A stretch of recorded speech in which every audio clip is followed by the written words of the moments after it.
Hi there. This is an overview for the new Preventive Maintenance List View. As you can see here, we've updated the design to be more modern and consistent with other areas of our application, such as the parts and inventory module and purchase order module. One of our big concerns here was really the visibility and the lack of visibility in the prior list view, mainly with horizontal scrolling.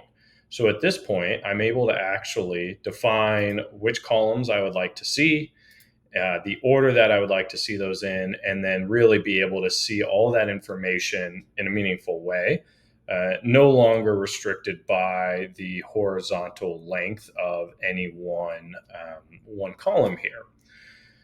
Additionally to this, we also have the ability to save views. So if I filter in a certain way, I can actually save that view and quickly navigate to those without applying new filters. Makes it very easy to go directly to those PMs that you're trying to look at. On top of this, we've also added some new filters so that way you can actually go and search by their priorities or if they're archived and the workers, so on and so forth. Just once again, allowing you to utilize the ability to drill into your preventive maintenance items very quickly and efficiently. Hope this helps. Thank you.